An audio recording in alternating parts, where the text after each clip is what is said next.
رسول اللہ صلی اللہ علیہ وسلم سے بعض صحابہ کرام نے عرض کیا، کیا ہمارا رب قریب ہے کہ ہم اس سے سرگوشی کے انداز میں مناجات کریں، یا وہ ہم سے دور ہے کہ ہم اسے پکاریں، یعنی بلند آواز سے پکاریں؟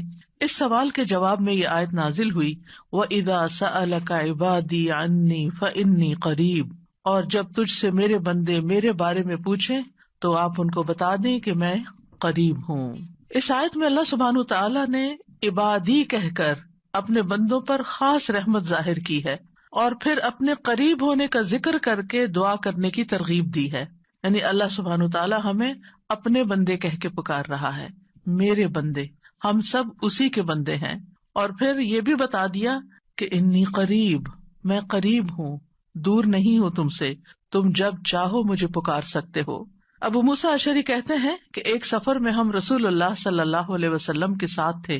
جب ہم کسی وادی میں اترتے تو لا الہ الا اللہ اور اللہ اکبر کہتے اور ہماری آوازیں بلند ہو جاتی، تو نبی صلی اللہ علیہ وسلم نے فرمایا، اے لوگو، اپنی جانوں پر رحم کرو، کیونکہ تم کسی بہرے یا غائب کو نہیں پکار رہے، وہ تو تمہارے ساتھ ہی ہے، بے شک وہ سننے والا اور تم سے بہت قریب ہے، اس کا نام برکتوں والا ہے اور اس کی عظمت بہت ہی بڑی ہے۔ تو اللہ سبحانہ وتعالی قریب ہے، اس کو ہم چاہیں تو دل ہی دل میں پکاریں، سرگوشیوں کے انداز میں پکاریں یا اونچی آواز میں پکاریں، وہ ہر حال میں سنتا ہے، اور جب وہ سنتا ہے تو جواب بھی دیتا ہے اور ہماری دعائیں قبول بھی کرتا ہے۔ اس لیے ہمیں اس کو قریب محسوس کر کے اس سے دعائیں کرتے رہنا چاہیے۔ تو وہ دعا کی قبولیت کے اعتبار سے قریب ہے، دعا کو سننے کے لحاظ سے قریب ہے، اپنے علم کے اعتبار سے سب لوگوں کے قریب ہے، اور خاص طور پر عبادت کرنے والوں اور پکارنے والوں کے قریب ہے۔ یعنی اس کا قرب دو طرح کا ہے، ایک عام قرب ہے جو سب کے لیے ہے، اور ایک خاص قرب ہے جو اس کے خاص بندوں کے لیے ہے، اور وہ خاص بندے جو عبادت گزار ہیں، جو اس کا ذکر کرتے ہیں، جو اس کے شکر کرنے والے ہیں۔ تو اللہ سبحانہ تعالیٰ ان کی دعاؤں کو قبول کرتا ہے، ان کی مدد کرتا ہے اور انہیں نیک کاموں کی توفیق عطا کرتا ہے۔ یہاں پر آپ دیکھ رہے ہیں کہ فَإِنِّي قریب کہہ کے بندے اور رب کے درمیان کوئی فاصلہ نہیں رکھا گیا اس اعتبار سے کہ کوئی اور واسطہ ہو۔ یہاں اللہ سبحانہ وتعالیٰ نے جواب کو قل یا فقل کہہ کے نہیں فرمایا، جیسا کہ دوسری آیات میں آتا ہے۔ جتنے بھی سوال صحابہ کرام نے رسول اللہ صلی اللہ علیہ وسلم سے کیے تو ان کے جواب میں اللہ تعالیٰ نے فرمایا قل، آپ انہیں بتا دیجئے، لیکن یہاں پر قل بھی نہیں آیا، ڈائریکٹ فَإِنِّي قریب، اذا سألک عبادی انی فإنی قریب، یعنی بیچ میں کوئی واسطہ نہیں لایا گیا۔ تو اس سے یہ پتہ چلتا ہے کہ ہمارے اور ہمارے رب کے بیچ میں کسی اور واسطے اور کسی اور وسیلے کی ضرورت نہیں۔ اور جب اللہ تعالیٰ نے یا عبادی کہہ دیا تو اس میں سارے بندے شامل ہو جاتے ہیں، چاہے وہ نیک ہوں یا بد ہوں، بڑے ہوں یا چھوٹے ہوں، گناہگار ہوں یا بہت پرہیزگار ہوں، کوئی بھی ہو، جو بھی اپنے رب کو پکارتا ہے، رب اس کی پکار کو سنتا ہے اور وہ قریب ہے۔ لہٰذا جب ہمارا رب قریب ہے اور مجیب ہے، جیسا کہ آپ جانتے ہیں پروگرام کا نام بھی قریب مجیب اسی لیے رکھا گیا کہ ہمارا اگر اپنے رب سے تعارف ہو جاتا ہے، ہم اپنے رب کو پہچان جاتے ہیں کہ ہم کس کو پکار رہے ہیں اور وہ کہاں ہے، تو جتنا جتنا ہمارا یہ یقین ہوگا کہ وہ ہمارے قریب ہے اور وہ سنتا ہے اور جواب دیتا ہے، اتنی ہی زیادہ محبت اور توجہ کے ساتھ، اخلاص کے ساتھ ہم دعا کریں گے انشاءاللہ۔ اور پھر آپ دیکھیے کہ اللہ تعالیٰ ہماری دعاؤں کو ضائع نہیں کرتا۔ اجیب دعوت الداعی اذا دعانی، مطلب یہ ہے کہ جو بھی مجھ سے مانگتا ہے وہ کچھ پا کے ہی لوٹتا ہے، وہ نامراد نہیں ہوتا۔ جیسے زکریا علیہ السلام نے کہا تھا کہ وَلَمْ أَكُنْ بِدُعَائِكَ رَبِّ شَقِيًّا، کہ اے رب تجھے پکار کر تو میں کبھی بدبخت ہوا ہی نہیں، کبھی مایوس ہوا ہی نہیں، کبھی محروم ہوا ہی نہیں، جب بھی تجھے پکارا تجھ سے کچھ پا ہی لیا۔ تو اس لیے ہر دعا کرنے والے کو یہ یقین ہونا چاہیے کہ ہماری دعا ضرور سنی جائے گی، کیونکہ شیطان انسان کے دل میں یہ وسوسہ ڈالتا ہے کہ تمہاری دعا قبول نہیں ہوگی۔ نہیں بھائی، ہر ایک کی دعا قبول ہوتی ہے اگر وہ صحیح معنوں میں اپنے رب کو پکارتا ہے، وہ دعاؤں کو سنتا ہے اور جواب بھی دیتا ہے۔ ضرورت اس بات کی ہے کہ ہم اپنے دل کو حاضر کر کے اللہ سے مانگیں، اخلاص کے ساتھ مانگیں، اور قبولیت کے جو اوقات ہیں یا جو علامات ہیں ان کو سامنے رکھتے ہوئے مانگیں. اور پھر ساتھ یہ بھی کہا گیا فَلْيَسْتَجِيبُوا لِي وَلْيُؤْمِنُوا بِي لَعَلَّهُمْ يَرْشُدُونَ، کہ انہیں چاہیے کہ وہ بھی میری بات مانیں. یعنی اگر یہ چاہتے ہیں کہ میں ان کی دعائیں قبول کروں تو پھر انہیں بھی چاہیے جب میں انہیں پکارتا ہوں. ایک تو یہ ہے نا کہ ہم اللہ تعالیٰ کو پکارتے ہیں، اور ایک اللہ تعالیٰ بھی ہمیں پکارتے ہیں. یعنی اللہ سبحانہ تعالیٰ کب پکارتے؟ ہر اذان میں پکار آتی ہے، حی علی الصلاح حی علی الفلاح. تو پھر ہم کیا کرتے ہیں؟ کیا واقعی ہم صلاح کی طرف جاتے ہیں یا نہیں؟ اسی طرح قرآن مجید میں بہت دفعہ یا ایھا الذین آمنوا کہہ کے ہمیں پکارا گیا ہے، اے لوگوں جو ایمان لائے ہو. یا ایھا الناس کہہ کے تمام انسانوں کو پکارا گیا ہے. تو کیا ہم انسان بھی اپنے رب کی پکار کو سنتے ہیں؟ کیا ہم بھی جواب دیتے ہیں؟ کیا ہم بھی اس کی طرف بڑھتے ہیں؟ اور پھر یہ کہ وَلْيُؤْمِنُوا بِي، چاہیے کہ وہ مجھ پر ایمان لائیں، چاہیے کہ وہ میری بات مانیں. لَعَلَّهُمْ يَرْشُدُونَ، شاید کہ وہ سیدھی راہ پا جائیں. رسول اللہ صلی اللہ علیہ وسلم نے فرمایا تم میں سے ہر ایک کی دعا قبول کی جاتی ہے جب تک کہ کوئی گناہ یا قطع رحمی کی دعا نہ کرے، بشرطے کہ جلدی بھی نہ کرے. پوچھا گیا یا رسول اللہ وہ جلدی کیا ہے؟ فرمایا یہ کہ کوئی یوں کہے کہ میں نے دعا کی اور میں نے دعا کی، یعنی دوبارہ کہ میں نے تو کئی بار دعا کی، بہت دعا کی، میری تو دعا قبول نہیں ہوتی، اور اس طرح وہ تھک ہار کر دعا کرنا چھوڑ دے.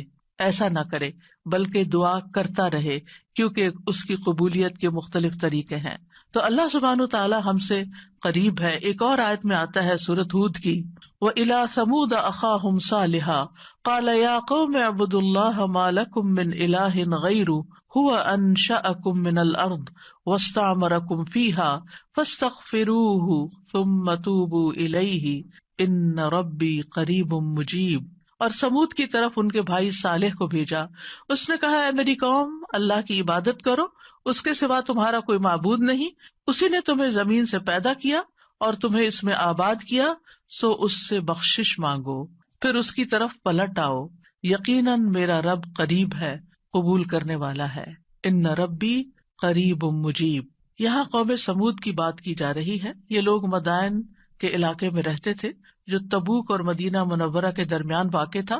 صالح علیہ السلام نے اپنی قوم کو ایک طرف اللہ سبحانہ تعالیٰ کی عبادت کی دعوت دی، توحید کی دعوت دی کہ صرف وہی تمہارا معبود ہے جس نے تمہیں پیدا کیا، جس نے تمہیں زمین میں آباد کیا، لہٰذا تم شرک سے اجتناب کرو، صرف اللہ کی طرف رجوع کرو. کیوں؟ اس لیے کہ وہ بہت قریب ہے، اپنے بندوں کی دعائیں سنتا ہے.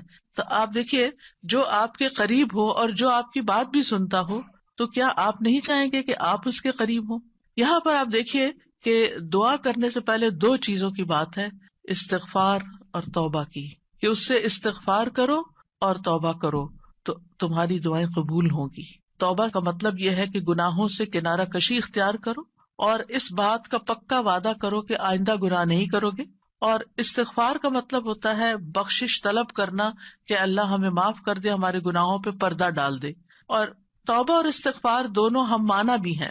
امام ابن قیم کہتے ہیں استغفار میں توبہ شامل ہے اور توبہ میں استغفار شامل ہے، اور جب ان کو الگ الگ بولا جاتا ہے تو پھر اس کا معنی الگ الگ بھی ہوتا ہے. اور اگر یہ دونوں اکٹھے آئیں، یعنی ایک دوسرے کے ساتھ مل کر آئیں، تو استغفار کا مطلب یہ ہوتا ہے کہ زندگی میں جو ہم کر چکے ہیں غلط کام، برائیاں، اللہ تعالیٰ ہمیں ان کے شر سے محفوظ رکھے. اور توبہ کا مطلب یہ ہے کہ ہم آئندہ گناہ میں پڑنے کے شر سے آپ کی مدد چاہتے ہیں، حفاظت چاہتے ہیں. اور توبہ اس پختہ ارادہ کو بھی کہتے ہیں کہ دوبارہ گناہ نہیں کریں گے، آئندہ یہ نہیں کریں گے. تو ان ربی قریب مجیب، میرا رب یقیناً قریب ہے، مجیب ہے. اور یہاں قریب قرب سے شفقت اور اکرام کے معنوں میں، یعنی رب بہت شفیق اور مہربان ہے، بہت کریم ہے. اور اس کا اپوزٹ ہوتا ہے بعید، دور. اور بہت کا لفظ سختی کے لیے بولا جاتا ہے کہ وہ جو شفیق نہ ہو، سخت ہو، کرخت ہو، اور پھر یہ کہ کچھ نہ دے. تو ایسا نہیں ہے ہمارا رب. ہمارا رب قریب ہے، مہربان ہے، اور اس کے ساتھ ساتھ یہ کہ وہ اپنے بندوں کا اکرام کرتا ہے اور انہیں سیدھے رستے پر چلاتا ہے، ان کی رہنمائی کرتا ہے، ان کی ضروریات پوری کرتا ہے، ان کی حفاظت کرتا ہے، ان کو مدد دیتا ہے، ان کی مشکلات دور کرتا ہے. لہٰذا ہمیں اپنے رب کو قریب پاتے ہوئے، اور قربت کا ایک احساس ہوتا ہے. قریب ہونے کا مطلب یہ نہیں کہ اللہ سبحانہ و تعالیٰ کسی نعوذ باللہ فزیکل فارم میں ہمارے ساتھ بیٹھے ہوئے ہیں یا ہمارے دل میں بیٹھے ہوئے ہیں، یہ مطلب نہیں ہے قریب کا. قربت ایک احساس کا نام ہے. آپ نے دیکھا ہوگا بہت سے لوگ دور ہوتے ہوئے آپ کے دل کے قریب ہوتے ہیں، اور کئی لوگ آپ کے ساتھ رہتے ہوئے، آپ کے ساتھ بیٹھے ہوئے، آپ کے ساتھ زندگی گزارتے ہوئے بھی آپ سے دور ہوتے ہیں. تو اللہ سبحانہ تعالی کا قرب محسوس کرنے کی چیز ہے، اس طرح کہ وہ سنتا ہے. اللہ سبحانہ تعالیٰ سنتا ہے، السمیع ہے، اللہ تعالیٰ دیکھتا ہے، البصیر ہے، اللطیف ہے، الخبیر ہے، ہمارے دلوں کے راز بھی جانتا ہے. تو اس سے بڑھ کے قریب کون ہوگا جو شہرک سے بھی زیادہ قریب ہے، اور جو ہمارے دل میں خیال اٹھ کر جو ہمارے دماغ تک جاتا ہے اس سے پہلے کہ دماغ تک جائے وہ بیچ میں حائل ہوتا ہے اور وہ جان لیتا ہے کہ بندہ کیا سوچ رہا ہے. نہ صرف یہ کہ وہ یہ جانتا ہے کہ اس وقت کیا کر رہے ہیں ہم، وہ یہ بھی جانتا ہے ہم پاسٹ میں کیا کر چکے ہیں، اور وہ یہ بھی جانتا ہے کہ ہم فیوچر میں کیا کچھ کرنے والے ہیں. کوئی اور ہے ایسا جو اتنا زیادہ ہمیں جانتا ہو؟ کیا وہ ہماری ضروریات کو نہیں جانتا ہوگا؟ کیا وہ ہمارے دکھ کو نہیں جانتا؟ کیا وہ ہماری پریشانیوں کو نہیں جانتا؟ کیا وہ ہماری زندگی کے مقاصد کو نہیں جانتا؟ کیا وہ ہماری کوششوں کو نہیں جانتا؟ کیا وہ ہماری عبادتوں کو نہیں جانتا؟ وہ خوب جانتا ہے، وہ سب کچھ جانتا ہے.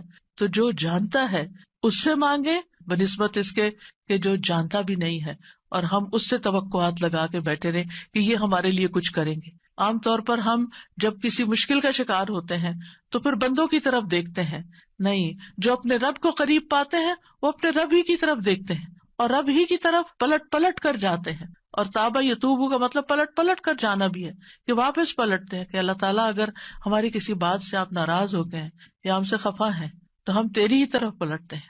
اعوذ بک منک، تجھ سے ڈر کے پھر تیرے ہی پاس پناہ لیتے ہیں اپنے گناہوں کے شر سے بچنے کے لیے، اپنی سیئات سے بچنے کے لیے. تو اس لیے تھرو آؤٹ جو ہمارا انشاءاللہ پروگرام ہوگا اس میں آپ یہ 2 لفظ بس پکے کر لیں، وہ قریب ہے، وہ مجیب ہے، وہ بہت قریب ہے اور وہ جواب بھی دیتا ہے، وہ دعائیں قبول بھی کرتا ہے.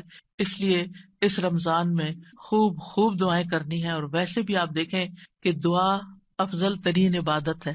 الدعاء مخ العبادہ، عبادت کا جوہر ہے، عبادت کی ٹاپ پر ہے. تو رمضان کا مہینہ عبادت کے لیے، لہٰذا اس عبادت میں دعاؤں کا ایک خاص حصہ ہونا چاہیے. دعا ہے کیا؟ دعا کا لفظ عربی زبان میں دال عین واو سے مل کر بنا ہے. دعا یدعو دعاء و دعوتن، یہ 2 مصدر ہیں اس سے. اور دعا کا لفظی معنی ہوتا ہے کسی کو آواز اور کلام کے ساتھ مائل کرنا، پکارنا، یعنی آواز بھی دینا، اس سے بات بھی کرنا اور اس کو اپنی طرف متوجہ کرنا. ایک ہوتا کسی سے بات کرنا لیکن اس میں مقصد یہ نہیں ہوتا کہ میری طرف متوجہ ہو. مثلا میں آپ سے بات کر رہی ہوں اس وقت، تو مجھے آپ سے یہ ایکسپیکٹیشن نہیں کہ آپ میری طرف متوجہ ہو کہ میری کوئی مدد کریں. لیکن دعا میں جب انسان پکارتا ہے تو اس کا مطلب ہوتا ہے کہ دوسرا متوجہ ہو اور جس مقصد کے لیے اس کو پکارا جا رہا ہے وہ مقصد بھی پورا ہو جائے. عربی میں کہتے ہیں دعوت اللہ، میں نے اللہ کو پکارا، یعنی میں نے سوال کرتے ہوئے، اللہ تعالی کی طرف عاجزی کرتے ہوئے، جو خیر ہے اس کے پاس اس میں رغبت رکھی اور اس رغبت کو طلب کرنے کے لیے اس کو پکارا، یعنی اس رغبت کے ساتھ اس کو پکارا. قرآن مجید میں دعا کا لفظ مختلف معنوں میں استعمال ہوا ہے. نمبر 1، دعا بمعنی ندا، آواز دینے کے معنوں میں. دعا کا مطلب کیا؟ آواز دینا. جیسے سورۃ آل عمران میں آتا ہے فَقُلْ تَعَالَوْا نَدْعُ أَبْنَاءَنَا وَأَبْنَاءَكُمْ وَنِسَاءَنَا وَنِسَاءَكُمْ وَأَنفُسَنَا وَأَنفُسَكُمْ. تو آپ کہہ دیجئے کہ آؤ ہم اپنے اور تمہارے بیٹوں کو اور اپنی اور تمہاری عورتوں کو بلا لیں، پکار لیں، یعنی تم بھی ان کو بلا لو، ہم بھی بلا لیتے. تو بلانے کے معنوں میں استعمال ہوتا ہے. تو عربی زبان میں دعا اور ندا یہ 2 لفظ مترادف بھی ہیں، ایک دوسرے سے ملتے جلتے ہیں، سینونیمز ہیں، ایک جگہ پر اکٹھے بھی استعمال ہوئے ہیں. الا دعاء و نداء، کہ پکار اور آواز کے سوا کچھ نہیں سنتا. پھر اسی طرح دعا بمعنی طلب کرنا، کسی چیز کی ڈیمانڈ کرنا. قرآن مجید میں آتا ہے وَلَا تَزِرُ وَازِرَةٌ وِزْرَ أُخْرَى وَإِن تَدْعُ مُثْقَلَةٌ إِلَىٰ حِمْلِهَا لَا يُحْمَلْ مِنْهُ شَيْءٌ وَلَوْ كَانَ ذَا قُرْبَىٰ. اور کوئی بھی بوجھ اٹھانے والا کسی دوسرے کے گناہوں کا بوجھ نہ اٹھائے گا. یہ کب کی بات ہے؟ قیامت کے دن. اور کوئی بوجھ سے لدا ہوا شخص اپنا بوجھ اٹھانے کے لیے کسی کو بلائے گا، اس کو پکارے گا، وَإِن تَدْعُ، تو وہ اس میں سے کچھ بھی نہیں اٹھا سکے گا، کوئی مدد نہیں کرے گا قیامت کے دن، اگرچہ وہ قریبی رشتے دار ہی کیوں نہ ہو۔ تو کسی کو مدد کے لیے بلانا، آؤ میرا سامان اٹھاؤ، میرا بوجھ اٹھاؤ، اس کے لیے بھی لفظ دعا جس میں ایک طلب پائی جاتی ہے استعمال ہوتا ہے۔ اسی طرح دعا کا لفظ بمعنی قول، بات کے بھی استعمال ہوتا ہے۔ قرآن مجید میں آتا ہے فَمَا كَانَ دَعْوَاهُمْ إِذْ جَاءَهُمْ بَأْسُنَا إِلَّا أَنْ قَالُوا إِنَّا كُنَّا ظَالِمِينَ، جب ان کے پاس ہمارا عذاب آیا تو ان کا قول اس کے سوا کچھ نہ تھا کہ وہ کہنے لگے بے شک ہم ہی ظالم تھے۔ تو یہاں پر قول یا بات کے معنوں میں آیا ہے۔ پھر اسی طرح دعا کا لفظ عبادت کے معنوں میں بھی آتا ہے۔ سورۃ کہف میں نوجوانوں کا جو قصہ آتا ہے جس میں وہ اب ایمان کو بچانے کے لیے غار کی طرف جا رہے تھے، تو اللہ تعالیٰ نے ان کے بارے میں فرمایا وَرَبَطْنَا عَلَىٰ قُلُوبِهِمْ إِذْ قَامُوا فَقَالُوا رَبُّنَا رَبُّ السَّمَاوَاتِ وَالْأَرْضِ لَن نَّدْعُوَ مِن دُونِهِ إِلَٰهًا لَقَدْ قُلْنَا إِذًا شَطَطًا، اور ہم نے ان کے دلوں کو مضبوط کر دیا جب وہ اٹھ کھڑے ہوئے تو کہنے لگے ہمارا رب تو آسمانوں اور زمین کا رب ہے، ہم ہرگز اس کے سوا کسی الہ کو نہیں پکاریں گے، یعنی اس کی عبادت نہیں کریں گے، اور اگر ہم ایسا کریں تو یقیناً ہم نے ناانصافی کی بات کی۔ تو دعا بمعنی عبادت۔ پھر اسی طرح پانچواں معنی قرآن مجید میں دعا بمعنی فریاد کرنا، طلب کرنا، فریاد کرنا، اور اس میں وَإِن كُنتُمْ فِي رَيْبٍ مِّمَّا نَزَّلْنَا عَلَىٰ عَبْدِنَا فَأْتُوا بِسُورَةٍ مِّن مِّثْلِهِ وَادْعُوا شُهَدَاءَكُمْ، اگر تمہیں اس قرآن میں شک ہے جو ہم نے اپنے بندے پر نازل فرمایا تو اسی طرح کی ایک سورت تم بھی بنا لاؤ اور اللہ کے سوا اپنے گواہوں مددگاروں کو بھی بلا لو، فریاد کرو کہ وہ آئے اور تمہاری مدد کریں، یعنی مدد کے لیے پکارنا، یہ معنی ہے۔ پھر اسی طرح دعا بمعنی کسی چیز کی ترغیب دینا، یعنی کسی چیز کی طرف دعوت دینا۔ نوح علیہ السلام نے اپنی قوم کو پکارا تھا، قال رب انی دعوت قومی لیلا ونہارا، اس نے کہا ہے میرے رب بے شک میں نے اپنی قوم کو رات اور دن پکارا، ان کو دعوت دیتا رہا دین کی طرف، اپنے رب کی طرف۔ اور اس میں معنی عبادت کا بھی ہے کہ اللہ کی عبادت کرو تو عبادت کی دعوت میں ان کو دیتا رہا۔ پھر اسی طرح دعا بمعنی منسوب کرنا، نسبت دینا، ادعوہم لآبائہم، ان بچوں کو ان کے حقیقی باپوں کی نسبت سے پکارو، یعنی ادعوہم کا مطلب ہے کہ ان کو اپنے باپوں کی طرف ہی منسوب کرو، جن کے وہ بچے ہیں باپ کا نام نہیں بدلو۔ اور آٹھواں معنی ہے سوال کرنا، دعا بمعنی سوال، جیسے بنی اسرائیل نے موسیٰ علیہ السلام سے کہا قالوا ادع لنا ربک یبین لنا ما ہی، انہوں نے کہا تم اپنے رب سے ہمارے لیے دعا کرو۔ تو یہ جو دعا ہے یہ بمعنی سوال ہے، یعنی مانگو کہ وہ ہمارے لیے بیان کر دے کہ وہ گائے کس طرح کی ہو۔ تو قرآن مجید میں یہ دعا کا لفظ مختلف معنوں میں استعمال ہوا ہے، لیکن دعا کا عمومی شرعی معنی کیا ہے؟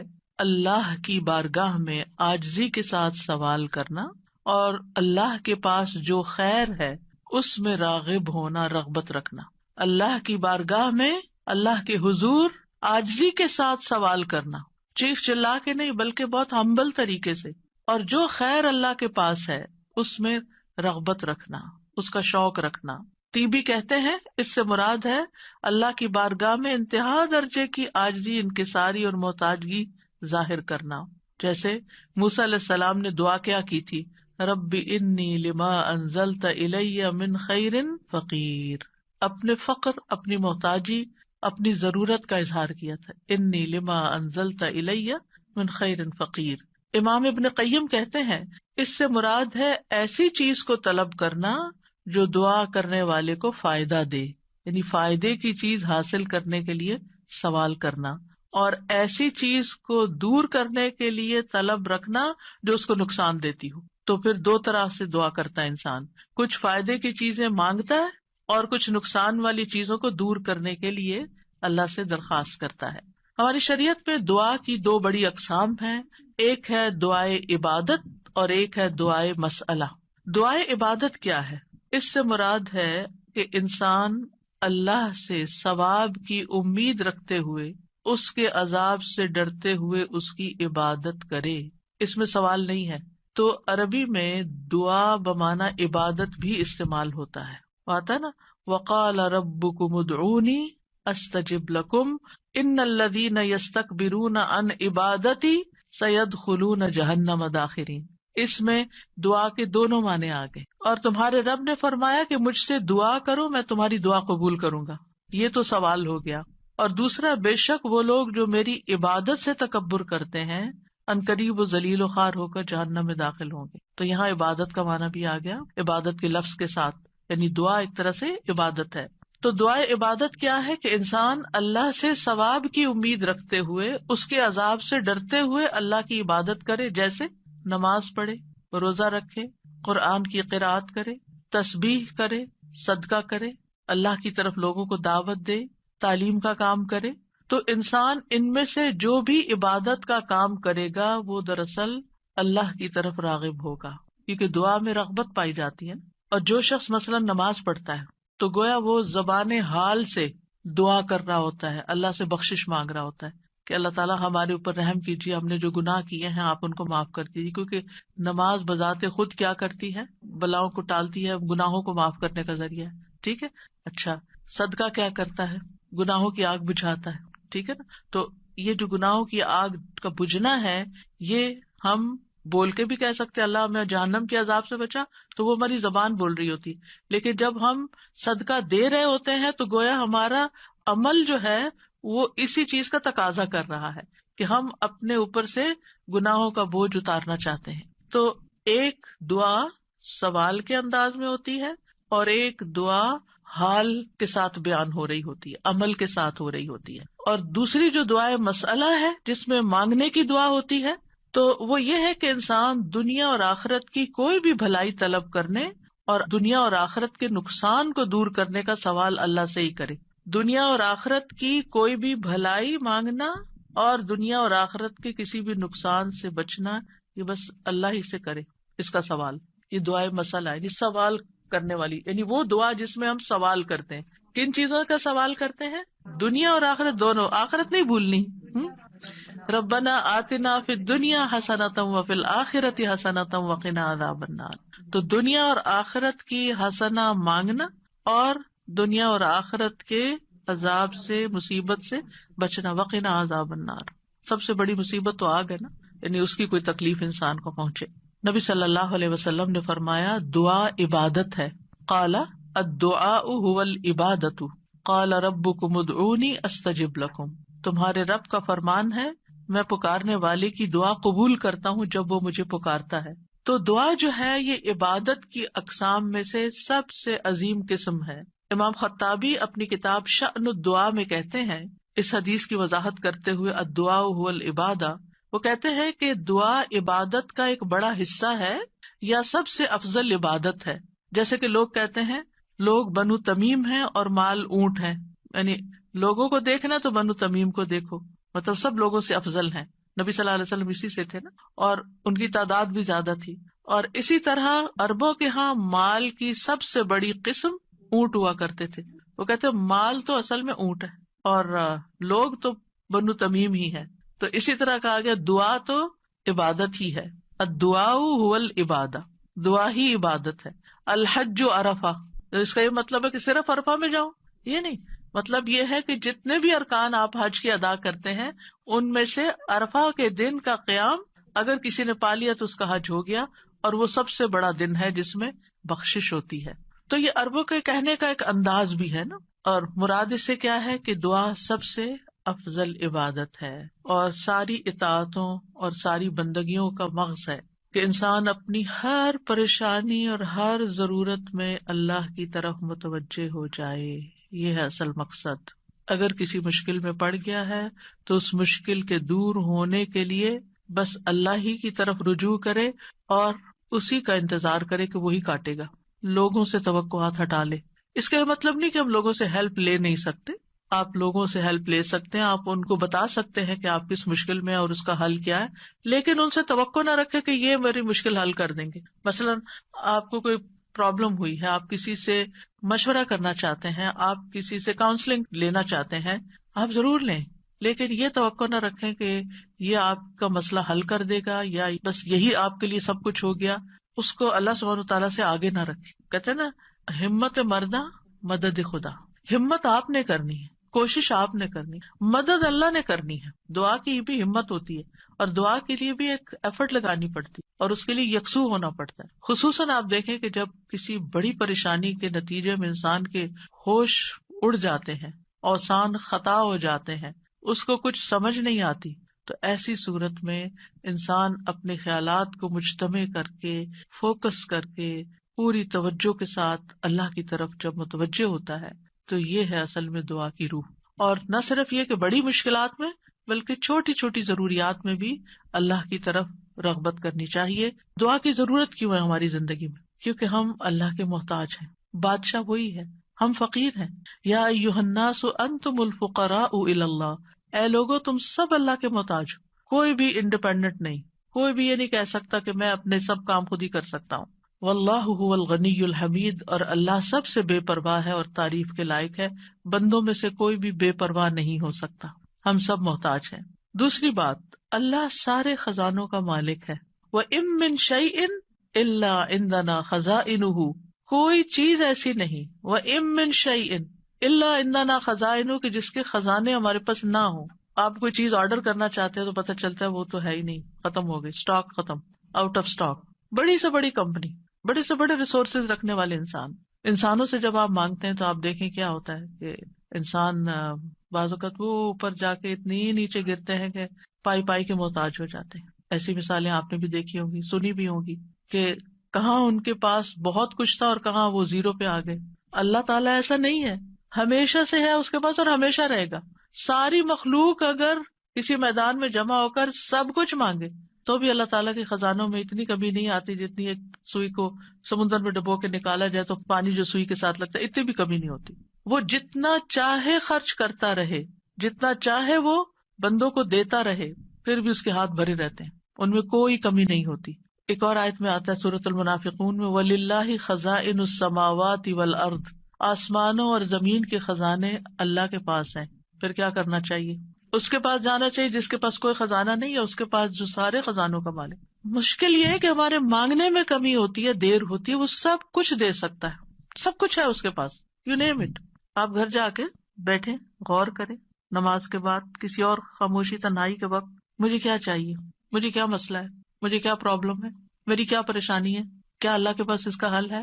یقیناً ہے، وہ کر سکتا ہے، بالکل کر سکتا ہے. پر مجھے کیا کرنا چاہیے؟ اسی سے مانگنا چاہیے، اس سے گڑ گڑا کے مانگنا چاہیے، اس سے اپنی محتاجی اور اپنی بیچارگی کا اظہار کر کے مانگنا چاہیے.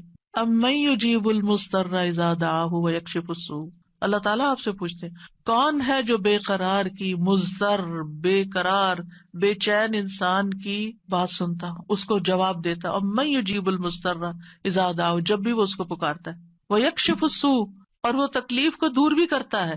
ایسا نہیں کہ وہ صرف سن رہا ہے، اس نے وہ تکلیف دور بھی کر دینی ہے.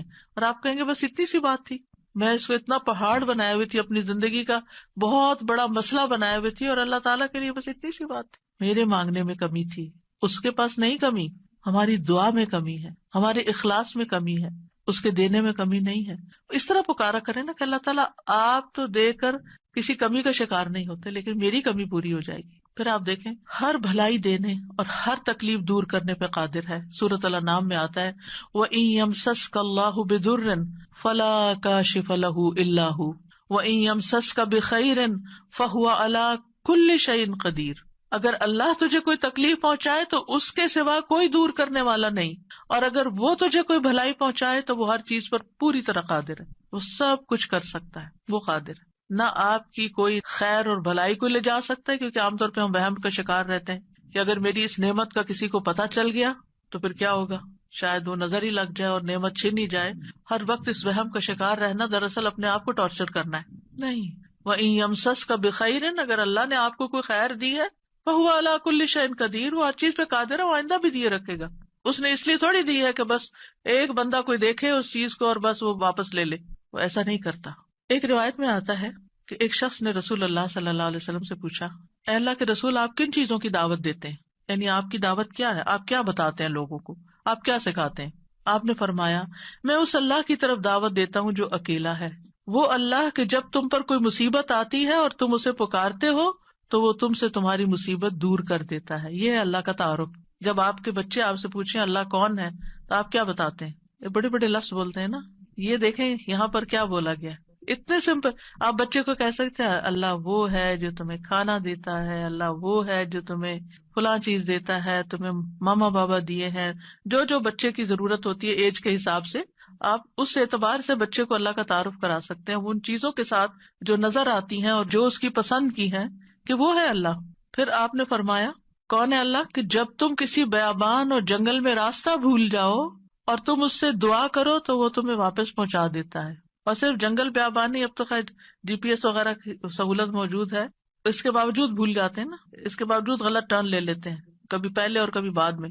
GPS فریز ہو جاتے ہیں, نیٹ چلا جاتا ہے, روڈ میپ ختم ہو جاتا ہے, کئی مسائل ہیں. تو کبھی بھی راستہ بھولیں تو ہم پہلی بات یہ سوچیں کہ اللہ سے دعا کرتے ہیں اللہ راستہ دکھا دے. راستہ بھولنے پر مجھے کبھی ٹینشن نہیں, میں ہمیشہ سوچتی ہوں اللہ پہنچا دے گا, ہو جائے گا, کوئی مسئلہ نہیں. اللہ کے تو علم ہے نا. میں تو کہتی ہوں کہ آپ کو پتا ہے نا کہاں ہے, بس وہاں لے جائیں. ہمیں نہیں پتا, آپ کو تو پتا ہے نا. تو جب آپ اللہ سے مانگتے ہیں, کبھی لاڈ پیار سے, کبھی اس کی کسی صفت کا واسطہ دے کر, کبھی اپنی عاجزی محتاجی ظاہر کر کے, تو وہ ضرور سنتا ہے. پھر فرمایا وہ ذات کہ جب تم قحط سالی میں مبتلا ہوتے ہو اور تم اس سے دعا کرتے ہو تو وہ تم پر پیداوار ظاہر کر دیتا ہے, یعنی تمہاری پیداوار اگا دیتا ہے زمین سے. یہ ہے اللہ, یہ اللہ کا تعارف. پھر آپ دیکھیے کہ ہم کیوں اللہ سے مانگے, کیونکہ زمین و آسمان کی ساری مخلوق اللہ ہی سے مانگتی ہے, تو ہم کیوں نہ مانگے.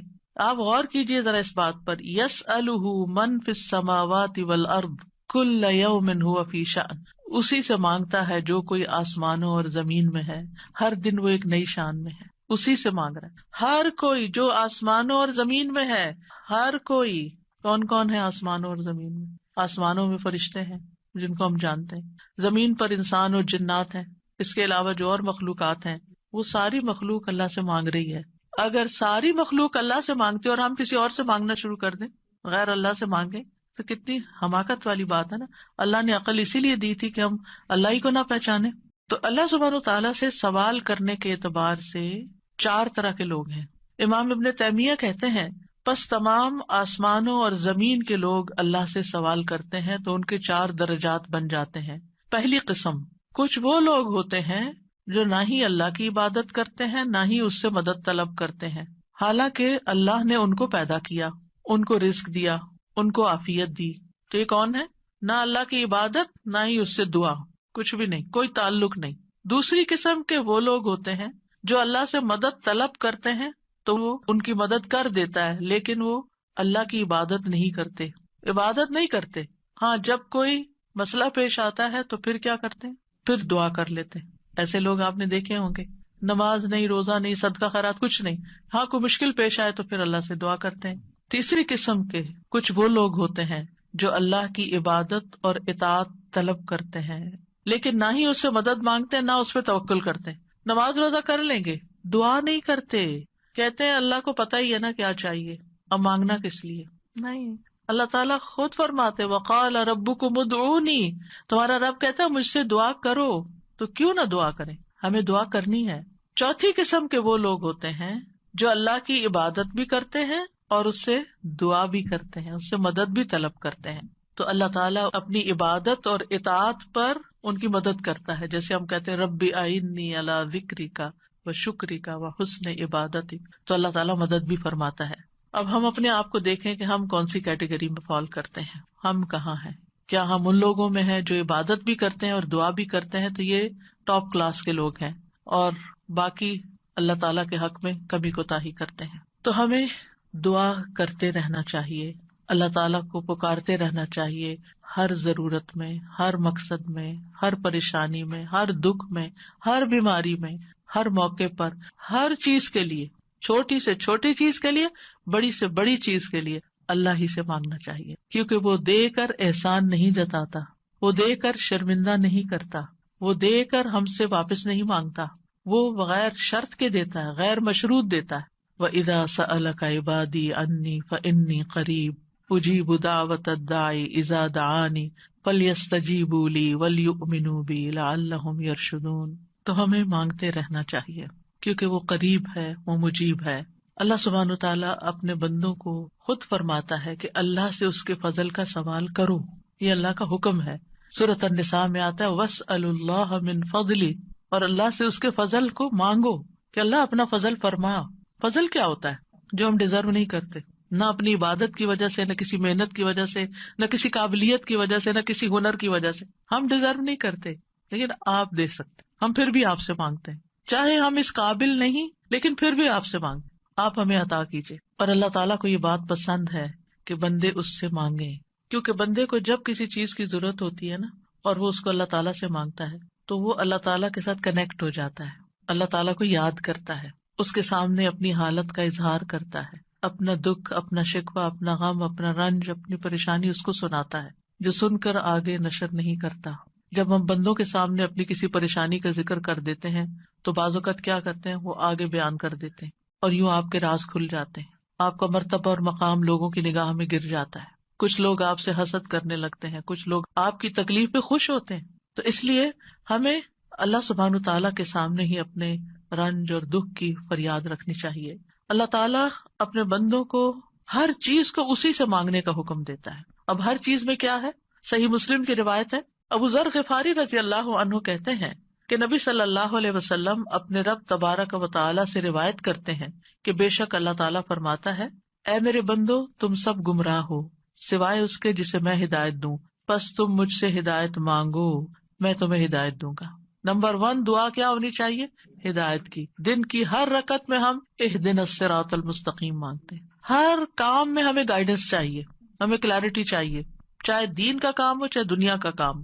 ہر چیز میں ہمیں صحیح راستہ، صحیح اسٹریٹجیز اختیار کرنے کی ضرورت ہوتی ہے، تب وہ کام ہو پاتا ہے. اور اس طرح ساری کنفیوژن بھی دور ہو جاتی، ساری پریشانی بھی دور ہو جاتی کہ میں نے اللہ سے دعا کر لی، اللہ تعالیٰ آپ مجھے صحیح طریقہ بتا دے، مجھے اس کام کو کیسے لے کے چلنا ہے. تو ہر موڑ پر، ہر کام میں ہمیں ہدایت کی ضرورت ہوتی ہے.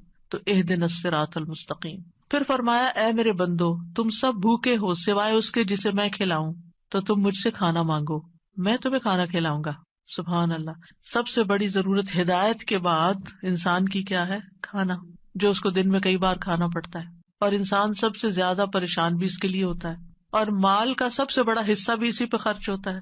یعنی دن میں اگر آپ دیکھیں تو آپ ہر روز اپنا لباس نہیں خریدتے، ہر روز آپ اپنی ٹوائلٹریز نہیں خریدتے، ہر روز اپنی اور چیزیں نہیں خریدتے، برتن نہیں خریدتے، کٹلری، جیولری، یہ سب روز تھوڑی خریدا جاتا ہے. لیکن کھانا تو ڈیلی چاہیے، کھانا تو ڈیلی کنزیوم کرنا ہے، تو اس سے مانگو. اور خاص طور پر اگر کچھ خاص کھانے کو دل چاہتا ہے وہ بھی اس سے مانگو. نیوٹریشیس چاہیے، ہولسم چاہیے، صحت مند چاہیے، کیونکہ ساری بیماریاں ہی کھانے سے پیدا ہوتی ہیں.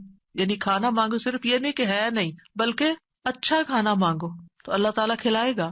اے میرے بندو تم سب برہنہ ہو سوائے اس کے جسے میں لباس پہناؤں، تو تم مجھ سے لباس مانگو میں تمہیں لباس پہناؤں گا.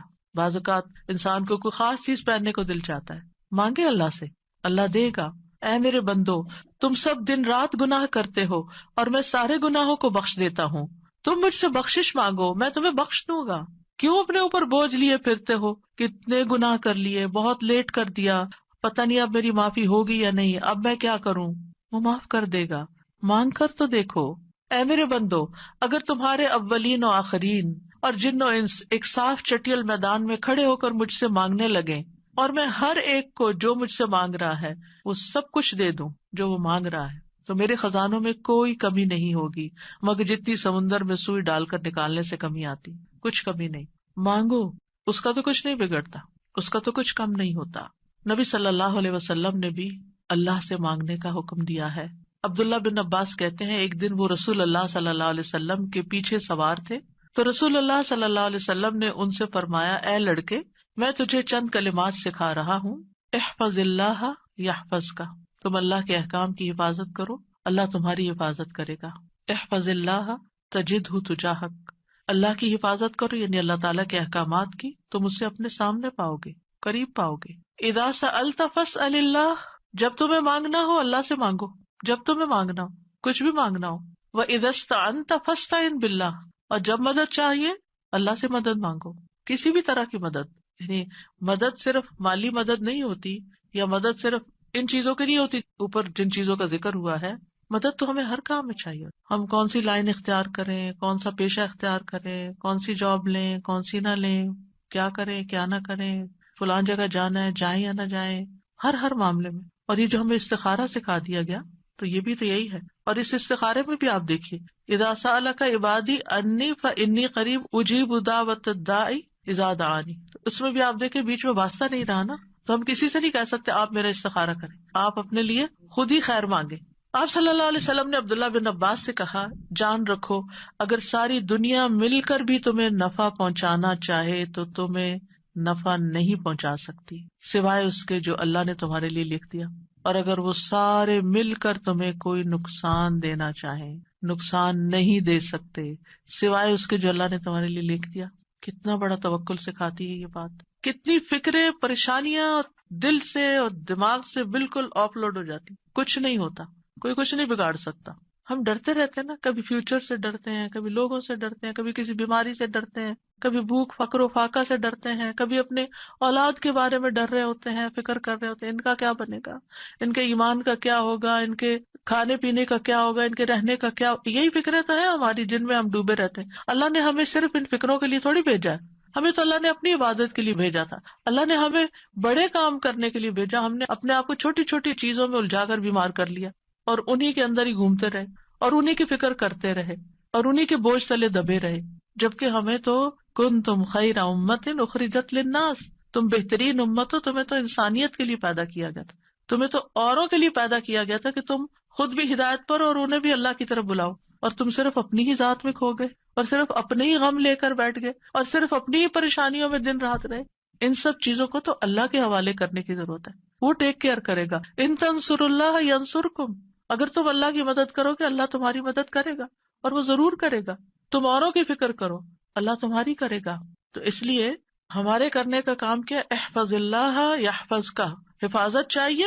تم اللہ تعالیٰ کے احکامات کی حفاظت کرو، جو تمہیں کہا جا رہا ہے وہ پابندی سے کرو، باقی کام اللہ کا ہے. اور پھر احفظ اللہ تجدہ تجاہک، جب تم اللہ کے بن جاؤ گے نا تو پھر اللہ کو بہت قریب پاؤ گے. پھر آپ دیکھیے کہ اللہ کے نزدیک دعا سے زیادہ کوئی چیز معزز نہیں. دعا انسان کو عزت دیتی ہے. جب انسان بندوں کے آگے ہاتھ پھیلاتا ہے تو ذلیل ہوتا ہے، اور جب اللہ سے مانگتا ہے دو ہاتھ اٹھا کے، بندوں کے سامنے تو ہم ایک ہاتھ پھیلاتے ہیں اور اللہ کے سامنے دو ہاتھ پھیلاتے ہیں. اور جب انسان اللہ سے مانگتا ہے تو اللہ اس بندے سے محبت کرتا ہے اور اس بندے کو دیتا ہے، نوازتا ہے اور عزت دیتا ہے، اپنی جناب سے دیتا ہے. اور جب بندوں سے مانگتے ہیں تو وہ کبھی دیتے ہیں کبھی نہیں دیتے، اور کبھی دے کے اذیت بھی دیتے ہیں، اور پھر احسان جتاتے ہیں، دکھ دیتے ہیں، ذلیل کرتے ہیں، بعض اوقات آپ کی انا کو مجروح کر دیتے ہیں، آپ کی عزت کو مجروح کر دیتے ہیں، آپ کو بعض اوقات بدنام کر دیتے ہیں. تو اللہ کے نزدیک دعا سے زیادہ کوئی چیز معزز نہیں. لیس شیء اکرم علی اللہ من الدعاء. پھر یہ کہ اللہ تعالیٰ دعائیں سنتا ہے. وَلَقَدْ نَادَانَا نُوحٌ فَلَنِعْمَ الْمُجِيبُونَ. یقیناً نوح نے ہمیں پکارا تو ہم بہت اچھے قبول کرنے والے ہیں. ہم نے ان کی سنی، ہمیں کیوں بتایا جا رہا ہے؟ تاکہ تم بھی پکارو، تمہاری بھی سنی جائے گی. ابراہیم علیہ السلام نے کیا کہا تھا، ان ربی لسمیع الدعاء. میرا رب تو یقیناً دعا سننے والا ہے، وہ تو ضرور سنتا ہے. اور پھر خاص طور پر جو مضطر ہو، بے چین ہو، بے قرار ہو، لاچار ہو. امن یجیب المضطر اذا دعاہ ویکشف السوء. یہ لاچار کون ہوتا ہے؟ ابن عباس کہتے ہیں اس سے مراد وہ شخص ہے جس کی ایسی ضرورت ہو جو اس کو مشقت میں ڈال دے، یعنی مصیبت میں پڑ جائے انسان، چاہے اندر قلبی روحانی طور پر، چاہے مالی طور پر، چاہے صحت، یعنی کسی بھی اعتبار سے جو چیز اس کو مشکل میں ڈال دے، مشقت میں. یہ لاچاری ہوتی ہے، کہتے ہیں ڈپینڈنسی جیسے ہو جاتی ہے دوسروں پر. سدی کہتے ہیں کہ اس سے مراد وہ شخص ہے جس کے پاس کوئی ہیلا چارہ قوت باقی نہ رہے، یعنی دنیا میں اس کا کوئی وسیلہ سبب نہیں رہا، تنہا رہ گیا، وہ سنتا ہے. ذنون کہتے ہیں اس سے مراد وہ شخص ہے جو اپنے تعلقات کو اللہ کے سوا سب سے کاٹ دے، بس اللہ ہی ہے میرا. ابو جعفر کہتے ہیں کہ اس سے مراد مفلس شخص ہے جس کے پاس کچھ نہیں. سہل بن عبداللہ کہتے ہیں اس سے مراد وہ شخص ہے جو اپنے ہاتھ دعا مانگتے ہوئے اللہ کی طرف بلند کرتا ہے، اوپر اٹھاتا ہے، حالانکہ اس کے پاس اطاعت کا کوئی نیکی کا کام نہیں ہوتا جس کو وہ وسیلہ بنا سکے. لاچار. اب ہر جگہ سے مایوسی ہو گئی، اب ایک ہی راستہ ہے، اور وہ راستہ شیطان کہتا ہے تم تو اتنے نافرمانو، تمہاری نہیں سنی جائے گی. نہیں، وہ پھر بھی سنتا ہے. امن یجیب المضطر. اصل میں بندے تو ہم اللہ ہی کے ہیں نا، چاہے ہم اللہ کو اپنا بنائیں یا نہ بنائیں، ہیں تو اسی کے، جانا تو اسی کی طرف ہے، دنیا میں بھی اسی کی طرف جانے کی ضرورت پیش آتی ہے. اور پھر آپ دیکھیے کہ اللہ تعالیٰ کا قبولیت کا وعدہ بھی ہے، اور وہ بندوں کی حاجات پوری کرتا ہے. اللہ تعالیٰ خود پکارتے ہیں جب رات کا ایک تہائی حصہ بچتا ہے، آسمانی دنیا پہ نزول فرما کے اللہ تعالیٰ فرماتے ہیں کون ہے جو مجھ سے دعا کرے تو میں اس کی دعا قبول کروں، کون ہے جو مجھ سے بخشش طلب کرے تو میں اسے بخش دوں، کون ہے جو مجھ سے رزق مانگے تو میں اس کو رزق عطا کروں، کون ہے جو تکلیف دور کرنے کی درخواست کرے تو میں اس کی تکلیف دور کروں۔ اور یہ اعلان فجر کے طلوع ہونے تک ہوتا رہتا ہے۔ تو اللہ تعالیٰ پکار رہے کہ مانگو مجھ سے۔ اب دیکھیے، اگر کبھی آپ کے پیرنٹس میں سے کوئی یا کوئی بڑا یا اگر آپ سے کہے کہ اچھا مانگو، کیا مانگتے ہو، فرمائش کرو، کیا کرتے ہیں ہم، ہمارا حال کیا ہوتا ہے؟ بہت خوش ہو جاتے ہیں، اتنی بڑی آفر آ گئی ہے، کرو فرمائش، کیا چاہیے، جیولری چاہیے، کپڑے چاہیے، جو چاہیے مانگو۔ تو ہمارا خوشی سے ایسا حال ہوگا کہ ہمیں یہ بھی یاد نہیں رہے گا کہ اب مانگنا کیا ہے آپ نے۔ اللہ سبحانہ وتعالیٰ روز ہمیں پکارتے ہیں کرو فرمائش، مانگو کچھ، مانگو، اور ہم مانگتے ہی نہیں۔ جاگ بھی جائے تو ہم مانگتے نہیں۔ مانگنے کی ضرورت ہے۔ اب دیکھیے کہ دنیا کے بادشاہ جب کوئی سوالی آتا ہے، کوئی بیگر آتا ہے، وہ دروازے بند کر دیتے ہیں۔ جو انسان 2 سے 3 دفعہ آپ سے کچھ مانگ چکا ہو، جب آپ اس کو دیکھتے ہیں تو وہ موڑ کے چل دیتے ہیں، یہ پھر آ گیا ہے، پھر کچھ مانگے گا۔ کیا اللہ تعالیٰ بھی ایسا کرتا ہے؟ 100 بار آئے آپ اس کے پاس، 100 بار عطا کرے گا۔ وہ اپنا دروازہ بند نہیں کرتا، وہ اپنی دولت نہیں چھپاتا، وہ تمہارے لیے ہر روز رات کو دروازہ کھولتا ہے، آ جاؤ تم میری طرف، مانگو مجھ سے۔ امام ابن قیم کہتے ہیں اللہ جس کے ساتھ خیر کا ارادہ کرتا ہے اس کے لیے ذلت کا، عاجزی کا، اللہ کی بارگاہ میں پناہ پکڑنے اور محتاجی ظاہر کرنے کا دروازہ کھول دیتا ہے، یعنی اس کو دعا مانگنا آ جاتا ہے۔ اور جس کو دعا کی توفیق مل گئی اس کو ہر خیر مل گئی۔ تو اصل چیز یہ ہے کہ دعا کی توفیق ہو جائے، دعا مانگنا شروع کر دیں۔ آپ دیکھیں کہ اس نیت سے بھی یہ پروگرام رکھا گیا تھا کہ ہم روز دعا کے بارے میں کچھ سنیں، پھر دعا کے مطلب کو سمجھیں، دعا دعا دعا کرتے رہے تاکہ ہمیں دعا مانگنا آ جائے۔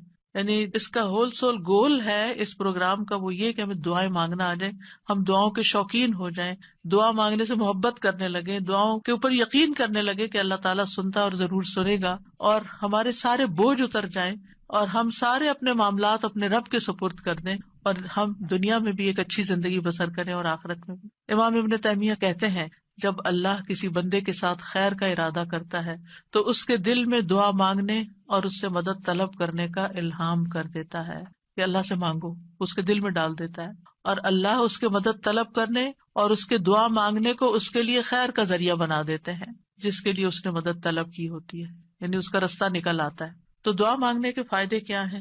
دعا ہر حال میں انسان کو فائدہ دیتی ہے۔ نمبر 1، دعا مانگ رہے ہوتے تو آپ عبادت کر رہے ہوتے ہیں، یہ اجر الگ لکھا جاتا ہے۔ اللہ تعالیٰ کی پسند کا کام کر رہے ہوتے ہیں، اللہ تعالیٰ سے کنیکٹڈ ہوتے ہیں، اور پھر یا تو دعا فوراً قبول ہو جاتی ہے، جو مانگا وہ اسی وقت مل جاتا ہے، یا پھر یہ کہ کوئی ایسی مصیبت ٹل جاتی ہے جو آنے والی تھی اور آپ کی اس دعا کی وجہ سے وہ مصیبت چلی گئی۔ رسول اللہ صلی اللہ علیہ وسلم نے فرمایا دعا فائدہ دیتی ہے اس کے بارے میں بھی جو کچھ نازل ہو چکا ہے اور اس کے بارے میں بھی جو نہیں اترا، بس اللہ کے بندو تم پر دعا کرنا لازم ہے۔ یعنی جو مصیبتیں آ گئی ہیں ان کو بھی دور کرے گی دعا، اور جو ابھی نہیں آئی اتر رہی ہیں ان کو بھی دور کر دے گی، آنے والی مشکلات کو بھی ہٹا دے گی۔ پھر یہ کہ اللہ تعالیٰ اپنے مانگنے والوں کو خالی ہاتھ نہیں لوٹاتا۔ حدیث میں آتا ہے بے شک اللہ عز و جل کو اس بات سے حیا آتی ہے کہ اس کا کوئی بندہ اس کے سامنے ہاتھ پھیلا کر کسی خیر کا سوال کرے اور وہ انہیں خالی لوٹا دے، کہ کچھ بھی نہ ڈالے اس میں، ایسا نہیں ہوتا۔ انس رضی اللہ عنہ کہتے ہیں رسول اللہ صلی اللہ علیہ وسلم نے فرمایا بے شک اللہ بڑا رحیم ہے، بڑے کرم والا ہے، اس کو اس بات سے شرم آتی ہے کہ اس کا کوئی بندہ اس کے آگے اپنے دونوں ہاتھ پھیلائے اور وہ ان دونوں میں کوئی خیر نہ ڈالے، وہ ایسا نہیں کرتا۔ جو مسلمان بھی اپنی حاجت اللہ کے آگے رکھ دیتا ہے اللہ تعالیٰ اسے ضرور نوازتا ہے، ضرور دیتا ہے۔ رسول اللہ صلی اللہ علیہ وسلم نے فرمایا جو مسلمان اپنا چہرہ اللہ کے سامنے گاڑ کر، یعنی پورے فوکسڈ طریقے سے توجہ کے ساتھ کسی چیز کا سوال کرتا ہے وہ اس کو وہ چیز ضرور عطا کرتا ہے، خواہ جلدی عطا کرے یا ذخیرہ کر کے رکھ لے اس کے لیے اگلی دنیا میں عطا کرے، لیکن ملتا ضرور ہے۔ اور پھر آپ دیکھیں اس آیت میں اللہ تعالیٰ نے کوئی شرط نہیں رکھی، یعنی جو مانگو گے میں دوں گا، یہ نہیں کہا تم یہ کر کے آنا پھر میں دوں گا، بعد میں کہا کہ ٹھیک ہے تم بھی میری بات مانا کرو، ریکمینڈیڈ ہے یہ بات، لیکن شرط نہیں ہے کہ تم نے مانی تو پھر ہی میں بھی تمہاری مانوں گا۔ اور پھر آپ دیکھیے کہ یہ ہمارا فرض بنتا ہے کہ ہم اپنی دعاؤں میں اخلاص پیدا کریں، ورنہ اللہ تعالیٰ تو ہر ایک کو نیک بد گناہگار حتیٰ کہ ابلیس کی بھی دعا قبول کر لیتا ہے۔ دعا کے سبب تقدیر بدل جاتی ہے، حدیث میں آتا ہے قضاء کو صرف دعا ہی بدل سکتی ہے، اور نیکی کے علاوہ کوئی چیز عمر کو نہیں بڑھا سکتی. نیکی کرتے جاؤ، انشاءاللہ عمر بھی لمبی ہوگی اور نیکیوں کی مزید توفیق ہوگی. دعا کی وجہ سے آزمائشیں ٹل جاتی ہیں. امام غزالی کہتے ہیں بس جان لے کہ قضاء و قدر میں سے یہ بھی ہے کہ اللہ آزمائشوں کو دعا کے ذریعے ٹال دیتا ہے. چنانچہ دعا آزمائشوں اور بلاؤں کو ٹالنے اور رحمت کے حصول کا سبب ہے، جیسا کہ ڈھال تیروں کو ٹالنے اور واپس لوٹانے کا سبب ہے. یعنی کہ جو شیلڈ ہے اس سے آپ پروٹیکٹڈ ہوتے ہیں. اور جیسے پانی زمین سے نباتات نکالنے کا سبب ہے، یعنی آپ پودا لگاتے ہیں اس میں پانی لگاتے ہیں تو اس میں سے کچھ نکل آتا ہے. جن لوگوں کے گارڈنز ہیں وہ تو یہ تجربہ کرتے ہی ہوں گے کہ جب سمر آتی ہے اور وہ ڈالتے ہیں کچھ تو پھر اس میں سے ننھی منی کونپلیں نکلتی ہیں. لیکن اگر نہیں تو میں آپ سب کو ریکمینڈ کروں گی کہ اللہ الخالق کی تخلیق کو دیکھنے کے لیے گھر میں ہی کوئی مٹی کا پاٹ رکھ لیجئے اور اس میں کوئی بیج ڈال دیجئے اور ان بیجوں کے پھوٹنے اور چھوٹی چھوٹی کونپلیں نکلنے کے عمل کو دیکھیے. آپ کو اللہ پہ اتنا پیار آئے گا، اتنی محبت آئے گی. یہ اللہ کی تخلیق کی نشانیاں ہیں نا، اور اس سے اللہ کی پہچان ہوتی ہے. انسان اللہ کے قریب ہوتا ہے، اللہ کی قدرت نظر آتی. تو اب امام غزالی کہتے ہیں کہ جیسے پانی زمین میں ڈالیں اور بیج سے کچھ نکلے گا، یہ پانی ڈالنا سبب ہے بیج پھوٹنے کا، ایسے ہی دعا سبب ہے خیر ملنے کا. مانگو تاکہ تمہیں ملے. بہت کچھ تو وہ ہمیں بن مانگے بھی دے رہا ہے، ہم نے وہ مانگا بھی نہیں ہوتا جو کچھ وہ ہمیں دیتا ہے، لیکن اس سے زیادہ اگر تم مانگو گے تو پھر والا وہ کیوں نہیں دے گا. اور پھر وہ کہتے ہیں کہ جیسے ڈھال تیر کو لوٹاتی ہے اور دونوں ایک دوسرے کی مدافعت کرتے ہیں، اسی طرح دعا اور آزمائش آپس میں زور آزمائی کرتے ہیں. آزمائش اوپر سے اتر رہی ہوتی ہے اور دعا نیچے سے چڑھتی ہے اور بیچ میں جا کے وہ ان کی لڑائی ہوتی ہے. دعا کہتی ہے واپس چلو، اس بندے پہ نہیں آنا. تو اس لیے بہت ضروری ہے کہ ہم اللہ تعالیٰ سے مانگتے رہیں. اور آپ دیکھیں کتنی دعائیں ایسی ہیں جنہوں نے تاریخ کا رخ پھیر دیا، شر سے خیر کی طرف، بہتر سے بہترین کی طرف. ابراہیم علیہ السلام کی دعا کی مثال، انہوں نے مانگا تھا ربنا وابعث فیہم رسولا منہم یتلو علیہم آیاتک ویعلمہم الکتاب والحکمت ویزکیہم انک انت العزیز الحکیم. 2500 سال بعد دعا قبول ہوئی. محمد الرسول اللہ صلی اللہ علیہ وسلم دنیا میں تشریف لائے اور انسانی تاریخ کا دھارا بدل گیا. ابو امامہ کہتے ہیں میں نے کہا اللہ کے رسول صلی اللہ علیہ وسلم آپ کے اس کام کی ابتدا کیسے ہوئی، یعنی آپ نے یہ جو سب کچھ کیا ہے بگننگ کہاں سے تھی؟ کہا میرے باپ ابراہیم علیہ السلام کی دعا سے. آپ بھی اپنے بچوں کے لیے، نسلوں کے لیے، اپنے شاگردوں کے لیے دعائیں کیا کریں. معلوم نہیں ان میں سے کون آپ کی دعا کی وجہ سے کوئی ایسا خیر کا کام کر جائے جو آپ کے لیے بہترین صدقہ جاریہ بن جائے. تو دوسروں کے لیے دعائیں کرنے میں بخل سے کبھی کام نہ لیں. بعض اوقات کچھ کام ہم خود نہیں کر پاتے، نہ اس کے قابل ہوتے، نہ ہماری اتنی زندگی ہے، نہ اتنی سخت ہمت اور صلاحیت، لیکن ہم جب دوسروں کے لیے وہی دعائیں کرتے ہیں تو اللہ سبحانہ وتعالیٰ ان کے ذریعے وہ سارا ثواب اور خیر ہم تک واپس پہنچا دیتا ہے. ہم سب لوگ، انسان، باقی مخلوقات بھی نبی صلی اللہ علیہ وسلم کی آمد کی وجہ سے رحمت پاتے ہیں، آپ رحمت للعالمین ہیں، اور اس دعا کی وجہ سے دائمی خیر اور بھلائی پا رہے ہیں. پھر نوح علیہ السلام کی دعا. نوح علیہ السلام بہت مظلوم تھے، ان کی قوم دعوت دینے کی وجہ سے ان کو مارتی پیٹتی بھی تھی. پھر انہوں نے جب دعا کی تو وہ ان کی نجات کا ذریعہ بنی. عیسیٰ علیہ السلام کی دعا جو آخری زمانے میں ہوگی، جب طور میں آخری زمانے میں ایمان والے ان کے ساتھ محصور کر دیے جائیں گے، تو ان کی دعا کی وجہ سے مسلمانوں کے لیے فتح ہوگی، یاجوج ماجوج کی تباہی ہوگی. ابن قیم کہتے ہیں مصیبت کو ٹالنے میں اور اپنا مقصد حاصل کرنے میں دعا قوی ترین اسباب میں سے ایک سبب ہے. یہ تمام دوائیوں سے زیادہ مفید ہے. دعا ساری دوائیوں سے زیادہ مفید ہے. یہ آزمائشوں کی دشمن ہے. دعا آزمائشوں کی دشمن ہے. یہ آزمائشوں کو دور دھکیلتی ہے، ان سے زور آزمائی کرتی ہے، ان کو واقع ہونے سے روکتی ہے، جو واقع ہو چکی ہوں ان کو ختم کرتی ہے، ان کو ہلکا کر دیتی ہے، اور یہ مومن کا ہتھیار ہے. یعنی اگر دعا آزمائش سے زیادہ طاقتور ہو تو آزمائش ختم ہو جاتی ہے. یعنی بعض اوقات ہم کہتے ہیں آزمائش نہیں ختم ہو رہی کیونکہ ہماری دعا ابھی کمزور ہے، اس کو اور اسٹرانگ کریں. اگر آزمائش سے کمزور ہو تو آزمائش کبھی ہو جاتی ہے، اور وہ دونوں ایک دوسرے کا مقابلہ بھی کرتی ہیں، ایک دوسرے کے ساتھ جھگڑا کرتی ہیں. پھر یہ ہے کہ دعا ساری خیر اور بھلائی لے آتی ہے، جامع الخیر ہے. دعاؤں کے سبب بیماریاں دور ہوتی ہیں. امام ابن تیمیہ کہتے ہیں بہت سے مریض ایسے ہیں جو بغیر دوا کے صرف دعا کی وجہ سے یا دم یا دل کی مضبوطی کے ساتھ اور اچھے توکل کے ساتھ شفا پا لیتے ہیں، دوا کے بغیر ہی ٹھیک ہو جاتے ہیں. دعا سے ہم و غم دور ہوتا ہے، ڈپریشن دور ہوتا ہے، اور خاص طور پر وہ جو غم کی دعا ہے نا، وہ پڑھنی چاہیے. اللہم انی اعوذ بک من الہم والحزن. پریشانیاں دور ہوتی ہیں انسان کو دعا کی وجہ سے. وہاں سے رزق ملتا ہے جہاں سے انسان سوچ بھی نہیں سکتا, اس کا گمان بھی نہیں ہوتا. اللہ تعالیٰ کی ناراضگی دور ہوتی ہے, اور جو آدمی اللہ سے نہیں مانگتا اللہ اس سے ناراض ہوتا ہے. دعا سے بندے کو غیر اللہ کی محبت اور غلامی سے آزادی ملتی ہے, اللہ تعالیٰ کا قرب ملتا ہے, اور انسان کو مناجات کی لذت ملتی ہے. جب انسان اپنے رب سے باتیں کرتا ہے نا تو اس کی ایک اور ہی خوشی ہوتی ہے, اور انسان کو پھر وہ چیز ملنے سے زیادہ وہ دعا کرنے میں اور سرگوشیاں کرنے میں اور اللہ سے باتیں کرنے میں مزہ آنے لگتا ہے, گویا اس کو سب کچھ مل گیا. سلف صالحین اس بات کو بہت پسند کرتے تھے.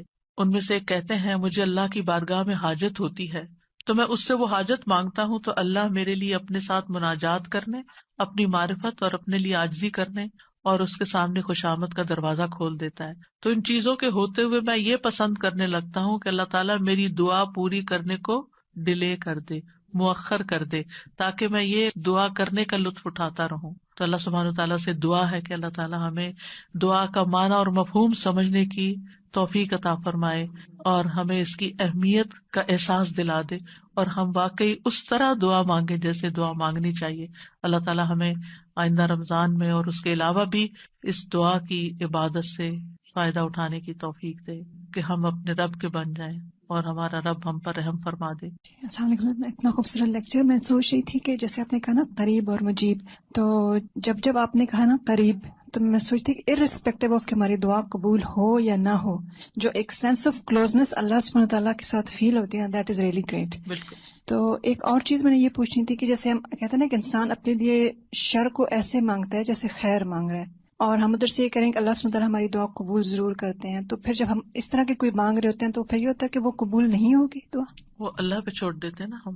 جی. پھر وہ ہمارے لیے جو چاہتا ہے کرتا ہے, اسی لیے وہ بات دعائیں روک لیتا ہے. ہم سمجھتے ہیں ہمارے لیے خیر ہے, حالانکہ وہ شر ہوتا ہے, تو اللہ تعالیٰ اس کو قبول نہیں کرتے, روک دیتے, کیونکہ وہ ہمارے لیے ہم سے زیادہ ہم پر مہربان ہے. ایک اور جیسے حضرت زکریا نے اسنادا ربہ نداء خفیہ, تو وہ جو ندا ہے انہوں نے تو اللہ سے وہ مانگ رہے تھے نا چپکے سرگوشیاں, تو وہ پھر دل میں, تو وہ پھر ندا وہ دعا کے سینس میں آئے گی, کیونکہ دعا میں آپ نے ڈیفینیشن بتائی نا کہ ہم اللہ سے مانگ رہے ہوتے ہیں. جی. مناجات ان کو کہتے ہیں بیسیکلی جو دل میں باتیں کرتے ہیں نا, سرگوشیاں کرتے ہیں اللہ تعالیٰ سے چپکے لوگوں کے بعض اوقات بیچ میں ہوتے ہوئے, بعض اوقات تنہائی میں, تو یہ بھی دعا کی ایک قسم ہی ہے مناجات جو ہے. استاذہ آج کا لیکچر ایسا تھا جیسے ذہن سازی ہو گئی ہے دعا کے لیے, ہم تیار ہو گئے رمضان کے لیے, کیونکہ ہر انسان کے ساتھ جیسے شیطان اور نفس لگا ہوتا ہے, تو ایسا لگ رہا ہے سارے بادل چھٹ گئے ہیں اور ہمارا جو ہے وہ ذہن تیار ہو گیا ہے دعا کے لیے.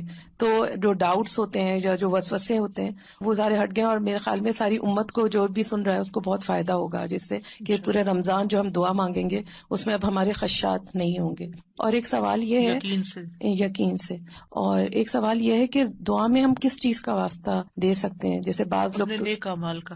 جزاک اللہ خیر. آج جو یہ بات آپ نے شیئر کی نا کہ وہ اپنی دولت نہیں چھپاتا, یہ اتنا اچھا لگا, کیونکہ ہر شخص اپنی دولت چھپا کے رکھتا ہے اور دوسرا کو شیئر نہیں کرنا چاہتا, نہ اس کے اکاؤنٹس نہ اس کی کچھ چیز. لیکن اللہ تعالیٰ کی ہر چیز ہمارے سامنے کھلی ہے, لیکن ہماری دیکھے کنجوسی کے ہمارے ہاتھ بھی جو ہے وہ نہیں آگے بڑھتے پھیلانے کے لیے, اور ہم اس طرح مانگتے بھی نہیں, اور نہ ہم اللہ تعالیٰ کی وسعت کو پہچانتے ہیں. تو جزاکم اللہ خیر, آج جو آپ نے جس طرح بیان کیا اس سے اللہ تعالیٰ کی وسعت, اللہ کی بڑائی, اور اتنی بڑائی اور عظمت کے باوجود ہم اللہ تعالیٰ کو کتنے قریب پا سکتے ہیں اپنے.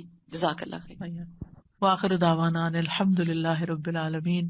سبحانک اللہم و بحمدک, اشہد ان لا الہ الا انت, استغفرک و اتوب الیک. السلام علیکم و رحمۃ اللہ وبرکاتہ.